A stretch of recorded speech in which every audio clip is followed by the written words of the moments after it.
Daily page Ulhasnagar, हमारी खबरें हमारी पहचान। कोडेगांव से 3 बांग्लादेशी महिलाओं को उल्लासनगर क्राइम ब्रांच ने लिया हिरासत में।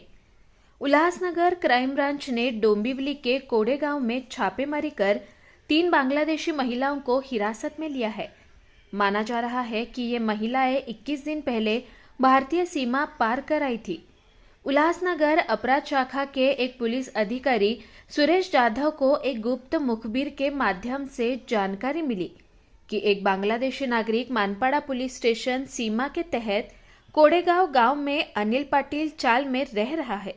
प्राप्त जानकारी के अनुसार वरिष्ठ पुलिस निरीक्षक अशोक कोली, पुलिस उप निरीक्षक प्रवीण खोचरे, पुलिस कर्मियों सुरेश जाधव, प्रकाश पाटिल, शेखर भावेकर, महिला पुलिस कांस्टेबल मनोरमा सावले, कुसुम शिंदे की एक पुलिस टीम ने जाल बिछाया और 3 रोजीना बेगम सुकुर अली, तंजीला खातून रजाक शेख, शेफाली बेगम मुनीरुल शेख को हिरासत में लिया।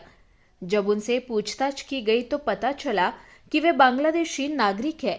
अधिक जानकारी के लिए तीनों महिलाओं को मानपाड़ा पुलिस को सौंपने की प्रक्रिया चल रही है।